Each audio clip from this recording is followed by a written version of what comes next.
मेरे प्रिय विद्यार्थियों नमस्कार। आज हम फिर से हाजिर है आपके सामने एक नया वीडियो लेकर। हम अध्ययन कर रहे हैं राजस्थान का इतिहास और उसके अंतर्गत अध्ययन कर रहे हैं राजस्थान का एकीकरण। उसकी 3 वीडियो अपलोड कर चुका हूं। आज राजस्थान का एकीकरण भाग 4, जिसमें हम पढ़ेंगे राजस्थान का एकीकरण के तृतीय चरण और चतुर्थ चरण। ठीक है, चलिए शुरू करते हैं। राजस्थान का एकीकरण चरण नंबर 3 या तृतीय चरण, जिसमें आपको पता ही है कि एक रियासत थी मेवाड़। ये मानचित्र में आप देख रहे हो। चलिए, तो तृतीय चरण का नाम संयुक्त राजस्थान। ठीक है, यानी तीसरा चरण पढ़ रहे हैं और उसका नाम संयुक्त राजस्थान। पहला मत्स्य संघ, दूसरा पूर्व राजस्थान और तीसरा संयुक्त राजस्थान। गठन कब हुआ? 18 अप्रैल 1948। कोई दिक्कत नहीं, यानी पहला, दूसरा और तीसरा, ये जो तीनों चरण है वो 1948 में गठित हुए। ठीक है, 18 मार्च पहला, दूसरा 25 मार्च और तीसरा 18 अप्रैल, और तीनों ही 1948 को। ठीक है, चलिए देखिए वापस। तो चरण का नाम संयुक्त राजस्थान, गठन हुआ 18 अप्रैल 1948। बहुत ही मोस्ट है, इम्पोर्टेंट, ध्यान रखना। ये जितने भी है टॉपिक राजस्थान के एकीकरण से संबंधित है, सारे महत्वपूर्ण हैं। रियासतें कितनी? एक। वो कौन सी? मेवाड़। ठीक है ना। तो पूर्व राजस्थान या संयुक्त राजस्थान संघ, उसमें कुल अपन ने 9 रियासतें पढ़ी, और इस संयुक्त राजस्थान में यानी पूर्व राजस्थान में मेवाड़ को मिलाया गया, यानी संयुक्त किया गया, इसलिए नाम पड़ गया संयुक्त राजस्थान, और कुल रियासतें हो गई 10। ठीक, चलिए आगे। तो संयुक्त राजस्थान का राज प्रमुख उदयपुर या मेवाड़ के महाराणा भोपाल सिंह को बनाया गया। ठीक है, चलिए फिर इस संयुक्त राजस्थान के वरिष्ठ उपराज प्रमुख कोटा महाराव भीम सिंह को बनाया गया। ये आपको पता ही है, पूर्व राजस्थान के राज प्रमुख थे, इसीलिए इन्हें वरिष्ठ उपराज प्रमुख बनाया गया। और कनिष्ठ उपराज प्रमुख बूंदी के महाराव बहादुर सिंह और डूंगरपुर के महाराव लक्ष्मण सिंह को बनाया गया। और ये दोनों आपको पता ही है, पूर्व राजस्थान संघ में उपराज प्रमुख थे, बूंदी और डूंगरपुर के महाराव। अब संयुक्त राजस्थान की राजधानी उदयपुर को बनाया गया। ठीक, फिर इस संयुक्त राजस्थान का उद्घाटन किया पंडित जवाहरलाल नेहरू ने, और संयुक्त राजस्थान के प्रधानमंत्री बने माणिक्यलाल वर्मा। आपको पता है कि इन राजस्थान एकीकरण के प्रधानमंत्रियों का भी एक सूत्र है, SGMH। ठीक है, तो S में हम शोभाराम कुमावत पहले पढ़ चुके हैं, गोकुल लाल असावा पढ़ चुके हैं, और तीसरा चरण है M, तो माणिक्यलाल वर्मा। ठीक है, H हीरालाल शास्त्री आगे वाले में पढ़ेंगे। अब एक मंत्रिमंडल का गठन किया गया, जिसमें ये पहली बार नाम पढ़ेंगे आप कि संयुक्त राजस्थान में उप प्रधानमंत्री किसे बनाया गया? तो गोकुल लाल असावा शाहपुरा को इनको उप प्रधानमंत्री बनाया गया। वेरी मोस्ट है, और परीक्षा में पूछने की प्रबल संभावना है, ध्यान रखना। तो संयुक्त राजस्थान के उप प्रधानमंत्री कौन? गोकुल लाल असावा शाहपुरा। फिर इसके सदस्य कोटा के अबिन गिरी, बूंदी के ब्रिज सुंदर शर्मा, डूंगरपुर के भोगीलाल पंड्या, और उदयपुर के 3 सदस्य, नंबर 1 प्रेम नारायण माथुर, नंबर 2 भूरीलाल बया, और नंबर 3 मोहनलाल सुकाड़िया। ठीक है, चलिए आगे। तो इस संयुक्त राजस्थान की जनसंख्या 40.61 लाख और वार्षिक आय 3.16 करोड़। ध्यान रखना, ये जनसंख्या और वार्षिक आय से संबंधित एक प्रतियोगिता परीक्षा में सवाल पूछा जा चुका है, ये ट्रेंड बन गया है, तो कहीं ना कहीं वापस ये सवाल पूछ लिया जाए तो इसको भी याद रखना आप। अब है कि भारत सरकार के सामने मेवाड़ के महाराणा भूपाल सिंह ने अपने दीवान के माध्यम से, दीवान था राम मूर्ति, उनके माध्यम से शर्तें रखी। वो 3 शर्तें क्या थी? यानी राजस्थान के एकीकरण में शामिल होने से पहले मेवाड़ के महाराणा ने अपने दीवान के माध्यम से ये शर्तें रखवाई। तो पहली शर्त है कि मेवाड़ के महाराणा को संयुक्त राजस्थान का वंशानुगत राज प्रमुख बना दिया जाए, पहली शर्त। ठीक। दूसरी कि मेवाड़ के महाराणा को 20 लाख रुपए वार्षिक पृथ्वी पृष्ठ दिया जाए। ठीक है।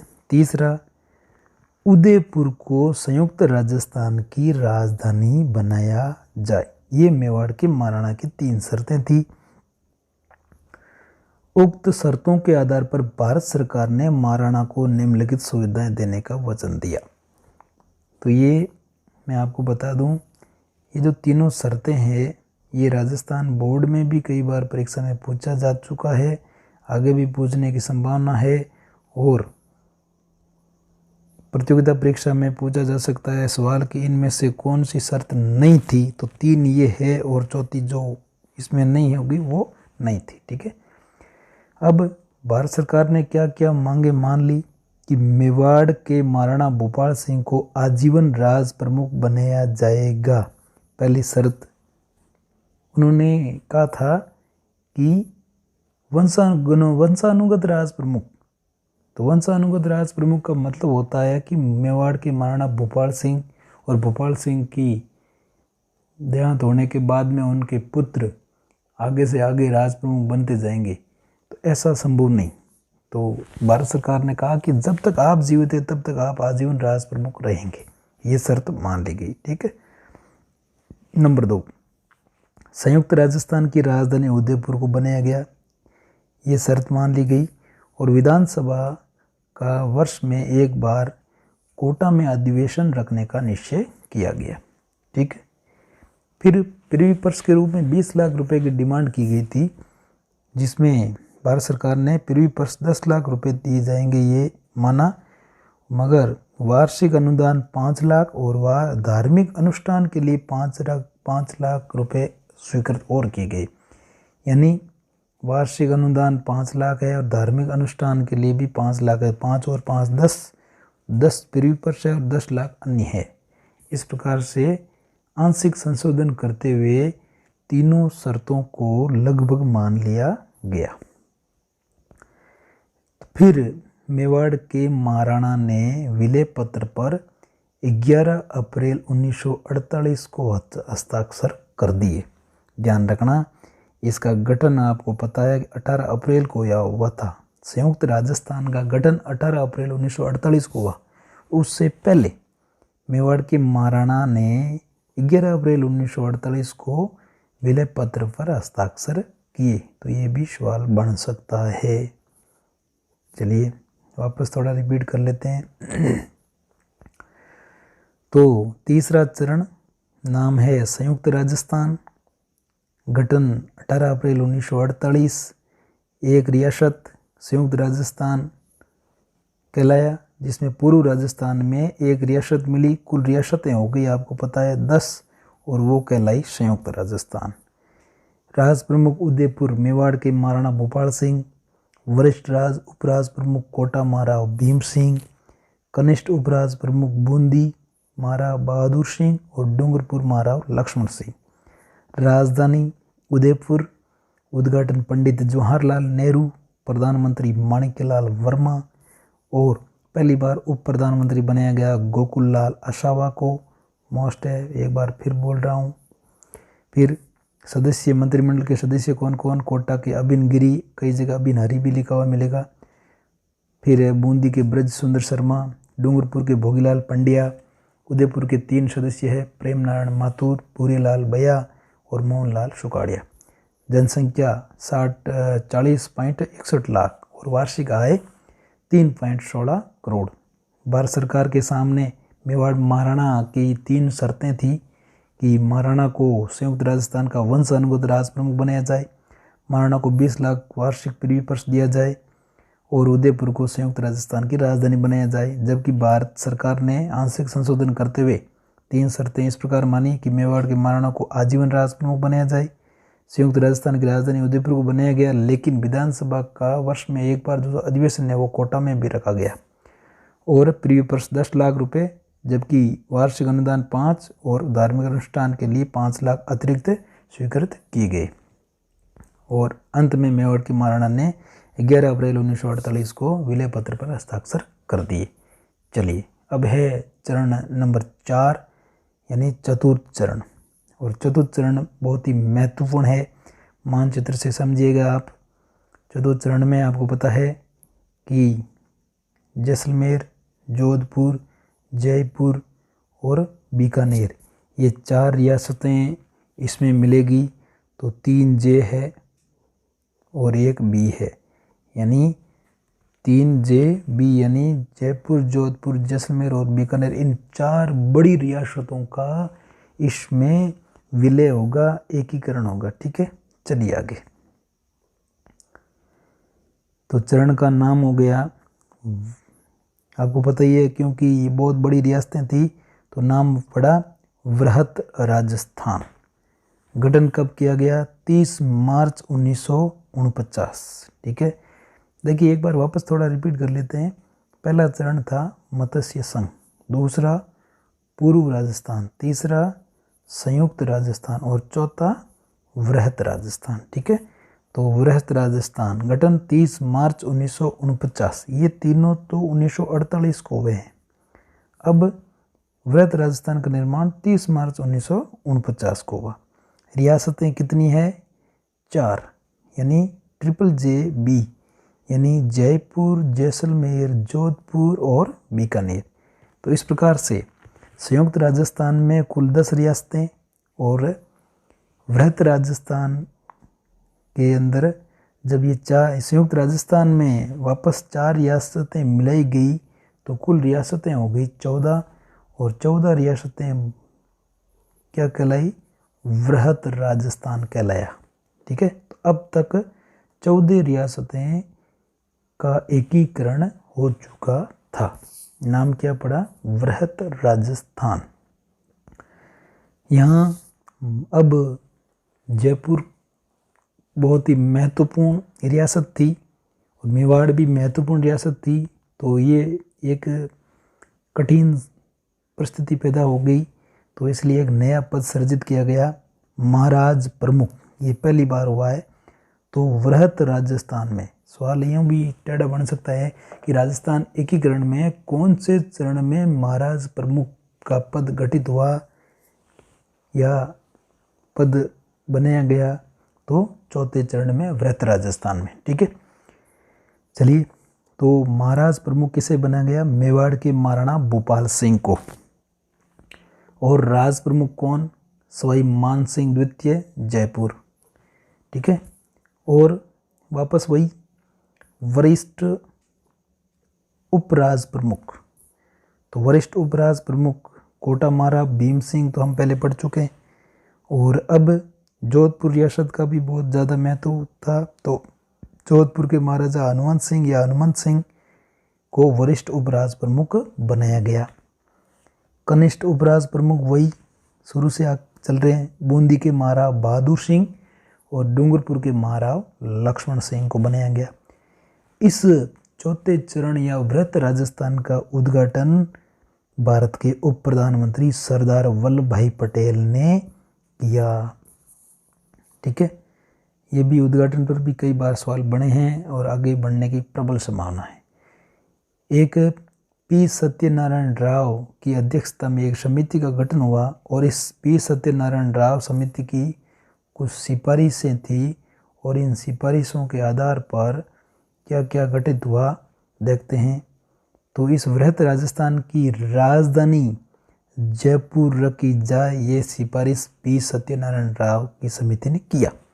हाई कोर्ट जोधपुर में रखा जाएगा, शिक्षा विभाग बीकानेर में, खनिज विभाग उदयपुर में, कृषि विभाग भरतपुर में स्थापित किया जाएगा। ये सिफारिशें पी सत्यनारायण राव समिति ने की। ठीक है। फिर है कुछ इन चारों रियासतों के शासकों के प्रीवी पर्स निर्धारित किए गए थे। तो जयपुर शासक का महत्व ज़्यादा था, तो उसका प्रीवी पर्स 18 लाख रुपए वार्षिक किया गया।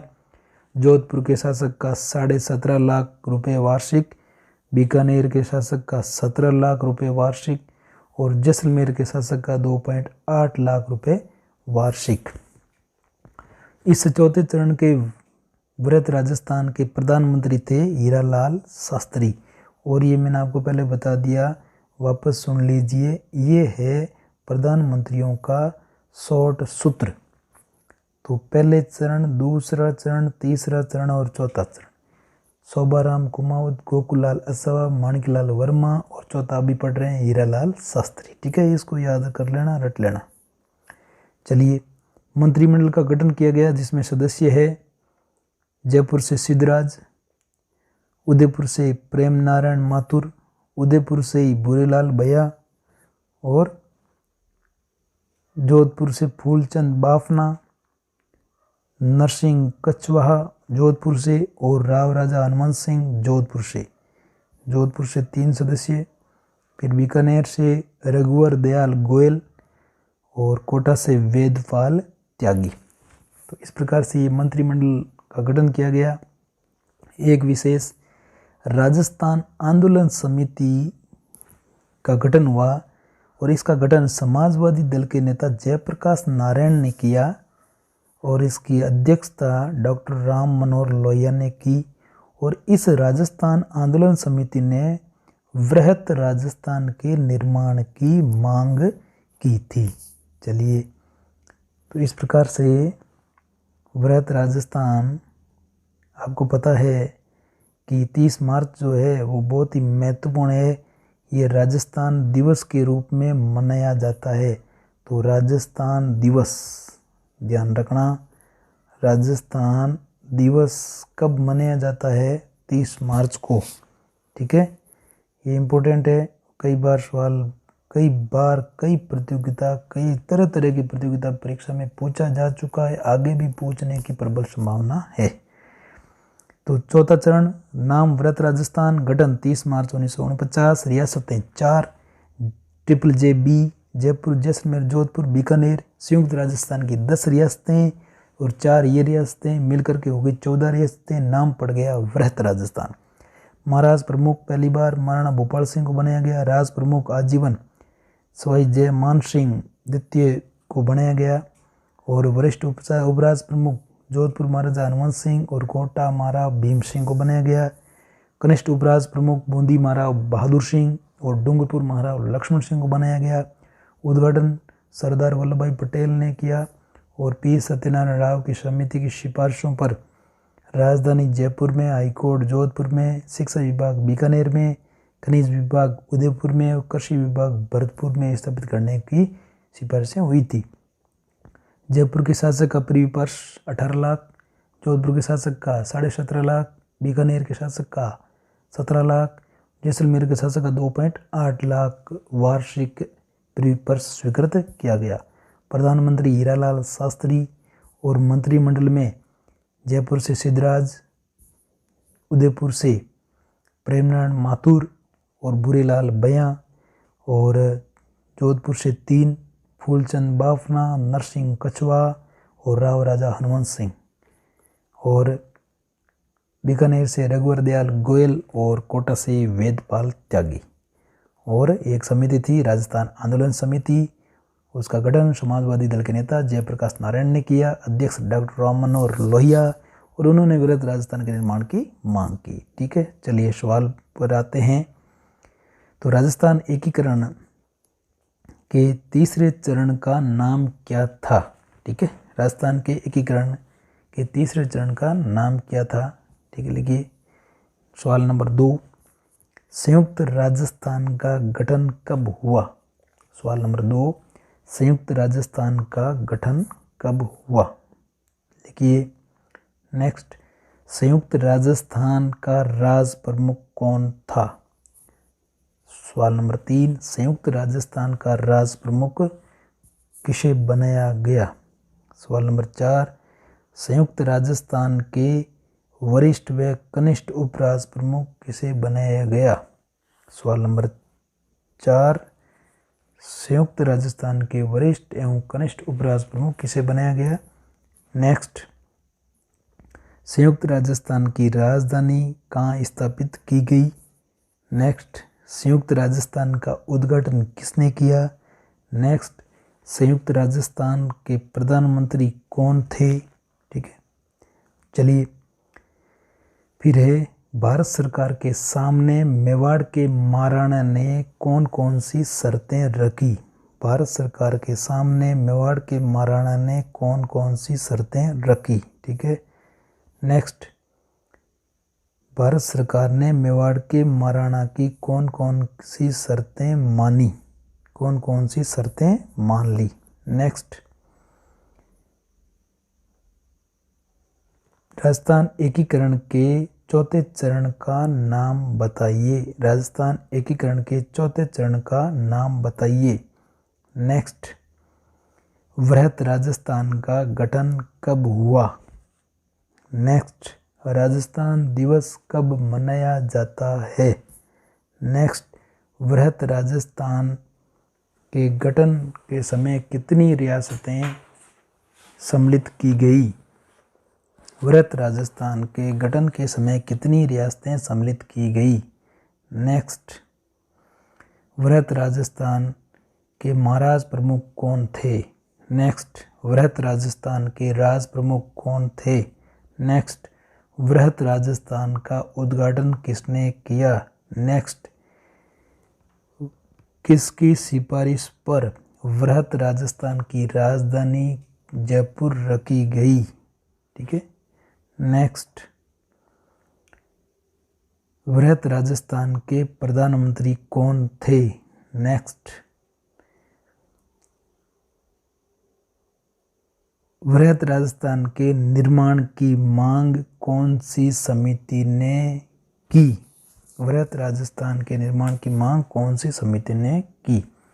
तो धन्यवाद दोस्तों, वीडियो को देखने के लिए, सुनने के लिए। तो वीडियो को बार बार देखिए। ये राजस्थान का एकीकरण से संबंधित जो वीडियो है आपके प्रत्येक कंपटीशन, प्रत्येक प्रतियोगिता परीक्षा में आएगा। राजस्थान बोर्ड में ने तो ये विशेष तौर से कक्षा 10 के और कक्षा 12 के राजस्थान बोर्ड में तो ये चैप्टर है ही, लेकिन हर प्रतियोगिता परीक्षा में भी ये राजस्थान का एकीकरण का चैप्टर है। इसीलिए इनको पूर्णतः दिमाग में बैठा लीजिए। इसी टाइप से मैंने आपको शॉर्ट तरीके से, अच्छी तरीके से, शॉर्ट ट्रिक के माध्यम से समझाने का प्रयास किया है। तो आपको वीडियो समझने, देखने, सुनने के लिए आपका बहुत बहुत धन्यवाद। जय हिंद,